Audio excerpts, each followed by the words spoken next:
Hi ಎಲ್ಲರಿಗೂ ನಮಸ್ತೆ. Welcome back to my channel. Hope ಎಲ್ಲರೂ ಚೆನ್ನಾಗಿದ್ದೀರಾ ಅಂತ ಭಾವಿಸ್ತಾ.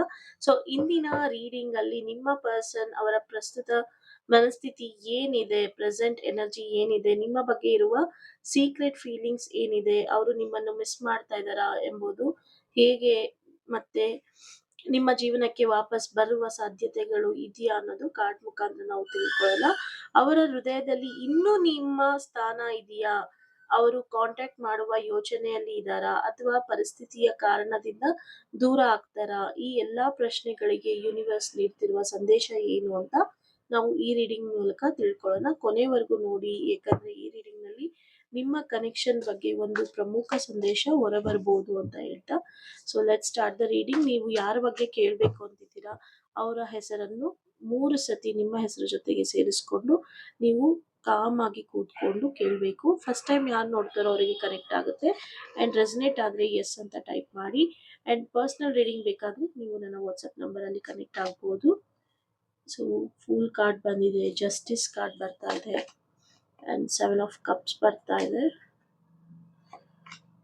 2 of swords, and the last card for the outcome, 8 of cups ಬಂದಿದೆ. Let's start the reading. So ಈ ಕಾರ್ಡ್ ಸ್ಪ್ರೆಡ್ ನೋಡಿದ್ರೆ ಈ ರೀಡಿಂಗ್ ನಲ್ಲಿ ಅವರ ಮನಸ್ಸಿನಲ್ಲಿ ಇನ್ನ ಸ್ಪಷ್ಟತೆ ಬಂದಿಲ್ಲ ಅನ್ನೋದು ಇಲ್ಲಿ ಕಾಣಿಸ್ತಾ ಇದೆ. ನಿಮ್ಮ ಪಾರ್ಟ್ನರ್ ಯಾರಿದಾರೋ ಅವ್ರಿಗೆ ಇನ್ನ ಸ್ಪಷ್ಟತೆ ಬಂದಿಲ್ಲ ಅನ್ನೋದು ಕಾಣಿಸ್ತಿದೆ. ಅವರು ಸಂಪೂರ್ಣವಾಗಿ ಮೂವ್ ಆನ್ ಆಗಿಲ್ಲ ನಿಮ್ಮ ಜೊತೆ, ಆದ್ರೆ ವಾಪಸ್ ಬರ್ಬೇಕು ಅಥವಾ ಮುಂದಕ್ಕೆ ಸಾಗ್ಬೇಕು ಎಂಬ ಒಳಗಿನ ಹೋರಾಟ ನಡೀತಿದೆ ಅನ್ನೋದು ಗೊತ್ತಾಗ್ತಾ ಇದೆ. ಸೊ ಮೊದ್ಲಿಗೆ ನೋಡ್ಬೋದು, ಇಲ್ಲಿ ಫುಲ್ ಕಾರ್ಡ್ ಬಂದಿದೆ. ಸೊ ಈ ಕಾರ್ಡ್ ಹೊಸ ಆರಂಭದ ಬಗ್ಗೆ ಮಾತಾಡುತ್ತೆ. ನಿಮ್ಮ ಬಗ್ಗೆ ಯೋಚಿಸಿದಾಗ ಅವರು ಒಂದು ಹೊಸ ಅವಕಾಶ ಅಥವಾ ಹೊಸ ಆರಂಭದ ಸಾಧ್ಯತೆಯನ್ನು ನೋಡ್ತಾ ಇದ್ದಾರೆ ಅನ್ನೋದು ಗೊತ್ತಾಗ್ತಾ ಇದೆ.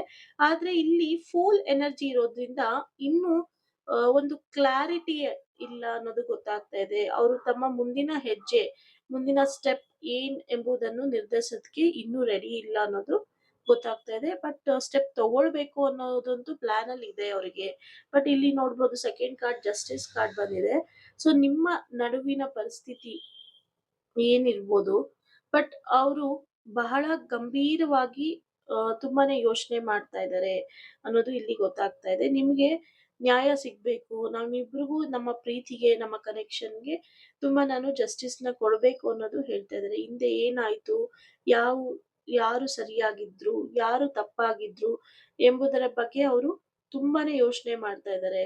ಸೊ ಭಾವನೆಗಿಂತ ಅವರು ತುಂಬಾನೇ ಲಾಜಿಕ್ ಆಗಿ ಹೆಚ್ಚು ಯೋಚನೆ ಮಾಡ್ತಾ ಇದ್ದಾರೆ. ಮತ್ತೆ ನಿಮ್ಮ ಜೊತೆ ಕನೆಕ್ಟ್ ಆಗೋದಕ್ಕೆ, ಎಲ್ಲಾ ಮಿಸ್ಅಂಡರ್ಸ್ಟ್ಯಾಂಡಿಂಗ್ ಬಿಟ್ಟು ಬರೋದಕ್ಕೆ ಪ್ರಯತ್ನ ಪಡ್ತಾ ಇದ್ದಾರೆ ಅನ್ನೋದು ಗೊತ್ತಾಗ್ತಾ ಇದೆ.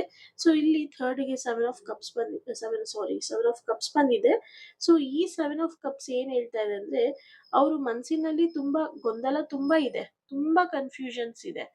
ಆದ್ರೆ ಹಲವಾರು ಯೋಚನೆಗಳು ಇದ್ರೂ ಕೂಡ ಸಾಧ್ಯತೆಗಳು ತುಂಬಾನೇ ಅನುಮಾನ, ಕನ್ಫ್ಯೂಷನ್ಸು, ತುಂಬಾನೇ ಮಿಸ್ಅಂಡರ್ಸ್ಟ್ಯಾಂಡಿಂಗ್, ಡೌಟ್ಸ್ ಇದ್ರೂ ಕೂಡ ಕೆಲವೊಮ್ಮೆ ಅವ್ರಿಗೆ ನಿಮ್ಮ ಹತ್ರ ಬರ್ಬೇಕು ಅಂತ ಅನ್ನಿಸ್ತಾ ಇದೆ. ಮತ್ತೊಮ್ಮೆ ದೂರ ಇರೋದಿಕ್ಕೆ ಏನಾದ್ರೂ ಒಂದು ಸರಿಯಾದ ಪ್ರಾಬ್ಲಮ್ ಯಾರಿಂದ ಆಗಿದೆ ಅನ್ನೋದ್ರ ಬಗ್ಗೆನೂ ಅವರು ಯೋಚನೆ ಮಾಡ್ತಾ ಇದ್ದಾರೆ. ಸೊ ಆದ್ರಿಂದ ಇಲ್ಲಿ ಅವ್ರಿಗೆ ತುಂಬಾ ಕ್ಲಾರಿಟಿ ತುಂಬಾ ಬೇಕಾಗಿದೆ. ತುಂಬಾ ಎಮೋಷನಲ್ ನೀಡ್ಸ್ ಯಾರಾದ್ರೂ ಒಬ್ರು ಕೊಟ್ಟಾಗ, ಸಪೋರ್ಟ್ ಕೊಟ್ಟಾಗ ನಿಮ್ಮ ಕನೆಕ್ಷನ್ ಮತ್ತೆ ರೀಬಿಲ್ಡ್ ಆಗುತ್ತೆ ಅನ್ನೋದು ಇಲ್ಲಿ ಗೊತ್ತಾಗ್ತಾ ಇದೆ. ಸೊ ಇಲ್ಲಿ ನೋಡ್ಬೋದು 2 ಆಫ್ ಸ್ವಾರ್ಡ್ಸ್ ಬಂದಿದೆ. ಇದು ಡಿಸಿಷನ್ ಬ್ಲಾಕ್ ಕಾರ್ಡ್ ಆಗಿರುತ್ತೆ. ಸೊ ಅವರು ಇಲ್ಲಿ ಯಾರೇ ಎಮೋಷನಲ್ ಸಪೋರ್ಟ್ ಕೊಟ್ರೆ ಒಂದ್ ಸ್ವಲ್ಪ ಚೇಂಜಸ್ ಆಗ್ತಾರೆ. ಸೊ ಕನ್ಫ್ಯೂಷನ್ ನಡೀತಾ ಇದೆ, ಒಂದು ಫೂಲ್ ಎನರ್ಜಿ ಇದೆ. ಸೊ ಆದ್ರಿಂದ ಅವರು ಡಿಸಿಷನ್ ಬ್ಲಾಕೇಜಸ್ ಅಲ್ಲಿ ಕೂತಿದ್ದಾರೆ. ಅವರು ಇನ್ನೂ ಅಂತಿಮ ನಿರ್ಧಾರ ತೆಗೆದುಕೊಂಡಿಲ್ಲ. ಸೊ ಅವರು ಯಾವ ದಿಕ್ಕಿಗೆ ಅವರ ಮನಸ್ಸು ಎಳಿತಾ ಇದೆ ಅನ್ನೋದೇ ಅವರಿಗೆ ಗೊತ್ತಾಗ್ತಾ ಇಲ್ಲ.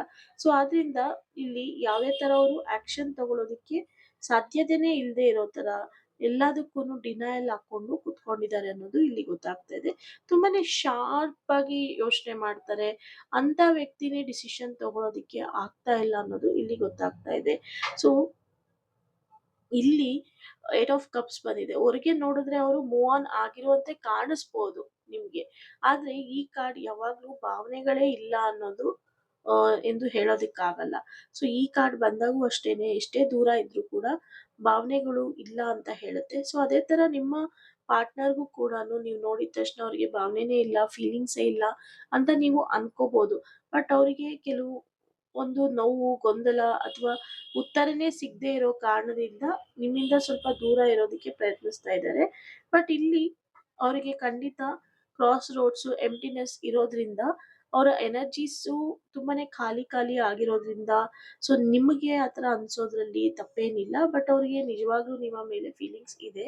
ಸೊ ಇಲ್ಲಿ ಸೀಕ್ರೆಟ್ ಫೀಲಿಂಗ್ಸ್ ಅಂತ ನೋಡೋದಾದ್ರೆ ನಿಮ್ಮ ಬಗ್ಗೆ ಯೋಚನೆಗಳು ಇನ್ನೂ ಸಂಪೂರ್ಣವಾಗಿ ಮುಗ್ದಿಲ್ಲ ಅವರ ಕಡೆ. ಅವರು ಒಳಗೆ ಒಂದು ಕ್ಲೋಷರ್ ಅಥವಾ ಕ್ಲಾರಿಟಿ ಹುಡುಕ್ತಾ ಇದ್ದಾರೆ. ಸೊ ನಿಮ್ಮ ಕನೆಕ್ಷನ್ ಬಗ್ಗೆ ಇನ್ನೂ ಪ್ರಶ್ನೆಗಳು ಅವರ ಮನಸ್ಸಲ್ಲಿ ಉಳಿದಿದೆ ಅನ್ನೋದು ಗೊತ್ತಾಗ್ತಾ ಇದೆ. ಸೊ ಇದ್ರ ಜೊತೆಗೆ ಅವರು ನಿಮ್ಮನ್ನ ಮರ್ತಿದ್ದಾರೆ ಎನ್ನುವುದಕ್ಕಿಂತ ತಮ್ಮ ಭಾವನೆಗಳನ್ನು ಅರ್ಥ ಮಾಡ್ಕೊಳ್ಳೋದಿಕ್ಕೆ ಪ್ರಯತ್ನಿಸ್ತಾ ಇದ್ದಾರೆ ಅನ್ನೋದು ಇಲ್ಲಿ ಗೊತ್ತಾಗ್ತಾ ಇದೆ. ಸೊ ನಾವು ಇವತ್ತಿನ ರೀಡಿಂಗ್ ಪ್ರಶ್ನೆ, ಅವರ ವಾಪಸ್ ಬರ್ತಾರಾ ಅಂತ ನಾವು ನೋಡ್ಬೇಕಿತ್ತು. ಇಲ್ಲಿ ಫೂಲ್ ಅಂಡ್ ಜಸ್ಟಿಸ್ ಕಾರ್ಡ್ ಬಂದಿರೋದ್ರಿಂದ ಭವಿಷ್ಯದಲ್ಲಿ ಒಂದು ಹೊಸ ಅವಕಾಶ ಅಥವಾ ಮಾತುಕತೆ ನಡೆಯುವ ಸಾಧ್ಯತೆ ಖಂಡಿತ ಇದೆ ಅನ್ನೋದು ಇಲ್ಲಿ ಗೊತ್ತಾಗ್ತಾ ಇದೆ. ಆದ್ರೆ ಇಲ್ಲಿ 7 ಆಫ್ ಕಪ್ಸ್ ಬಂದಿರೋದ್ರಿಂದ, 2 ಆಫ್ ಸ್ವಾರ್ಡ್ಸ್ ಬಂದಿರೋದ್ರಿಂದ ಸೊ ಅವರ ಪ್ರೆಸೆಂಟ್ ಎನರ್ಜಿ ತುಂಬಾನೇ ಕನ್ಫ್ಯೂಷನ್ ಅಲ್ಲಿ ಇರೋದ್ರಿಂದ ತುಂಬಾನೇ ಇವಾಗ ಕಂಟ್ರೋಲ್ಡ್ ಬ್ಲಾಕ್ ಅಲ್ಲಿ ಇದ್ದಾರೆ ಅನ್ನೋದು ಗೊತ್ತಾಗ್ತಾ ಇದೆ. ಸೊ ಇಲ್ಲಿ ಟೈಮಿಂಗ್ ಎನರ್ಜಿ ಅಂತ ನಾವು ನೋಡೋದಾದ್ರೆ ಸೊ ಈ ರೀಡಿಂಗ್ ನಲ್ಲಿ ತಕ್ಷಣದ ರಿಟರ್ನ್ ಎನರ್ಜಿ ಕಾಣಿಸ್ತಾ ಇಲ್ಲ. ಮೊದಲು ಅವರು ತಮ್ಮೊಳಗಿನ ಗೊಂದಲವನ್ನು ನಿರ್ವಹಿಸ್ಕೊಳ್ಬೇಕು, ಅವರ ಕನ್ಫ್ಯೂಷನ್ಸ್ ಇಂದ ಅವ್ರು ಆಚೆ ಬರಬೇಕು. ಬಂದಾಗ ಖಂಡಿತ ಒಂದು ಕ್ಲಾರಿಟಿ ಸಿಕ್ಕಾಗ ಅವರು ರಿಟರ್ನ್ ಎನರ್ಜಿ ತುಂಬಾನೇ ಅಗ್ರೆಸಿವ್ ಆಗಿ ವಾಪಸ್ ಬರ್ತಾರೆ ಅನ್ನೋದು ಗೊತ್ತಾಗುತ್ತೆ. ಸೊ ಫೈನಲ್ ಮೆಸೇಜ್ ಅಂತ ನೋಡೋದಾದ್ರೆ ಈ ರೀಡಿಂಗ್ ಅಲ್ಲಿ ಅವರು ಸಂಪೂರ್ಣವಾಗಿ ಮೂವ್ ಆನ್ ಆಗಿಲ್ಲ.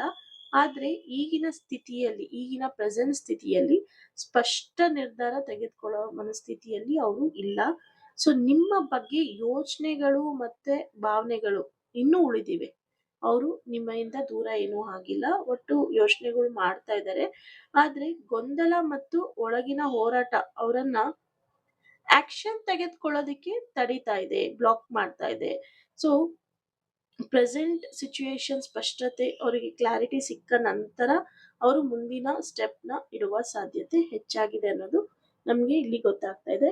ಹೋಪ್ ಈ ರೀಡಿಂಗ್ ಇಂದ ನಿಮಗೆ ಒಂದು ಕ್ಲಾರಿಟಿ ಅಂಡ್ ಹೋಪ್ ಸಿಕ್ಕಿದೆ ಅಂತ ಭಾವಿಸ್ತೀನಿ. ಸೊ ನೀವು ನಿಮ್ಮ ಪಾರ್ಟ್ನರ್ ನೇಮ್ ಅಂಡ್ ನಿಮ್ಮ ನೇಮ್ ಅನ್ನ ನೀವು ಕಮೆಂಟ್ ಅಲ್ಲಿ ತಿಳಿಸೋದ್ರಿಂದ ನಾವು ಮಾಡೋ ರಿಚುವಲ್ಸ್ ಅಲ್ಲಿ ನಿಮ್ಮ ನೇಮ್ಸ್ ನ ಆಡ್ ಮಾಡಿ ಪ್ರೇ ಮಾಡ್ತೀವಿ. ಅಂಡ್ ಅದು ಕೂಲ್ ರಿಚುವಲ್ ಆಗಿರುತ್ತೆ, ಯಾವುದೇ ತರ ಚಾರ್ಜಸ್ ಇರೋದಿಲ್ಲ. ಅಂಡ್ ಇದ್ರ ಜೊತೆಗೆ ನಿಮ್ಗೆ ಯಾರಿಗಾದ್ರೂ ಪರ್ಸನಲ್ ರೀಡಿಂಗ್ ಬೇಕಾಗಿದ್ರೆ ನೀವು ವಾಟ್ಸಪ್ ಅಲ್ಲಿ ನೀವು ನನಗೆ ಕಾಂಟ್ಯಾಕ್ಟ್ ಆಗ್ಬೋದು. ಅಂಡ್ ವಾಟ್ಸಪ್ ನಂಬರ್ ಇಸ್ 8867550218 ಆಗಿರುತ್ತೆ. And thank you for watching this. See you in the next video.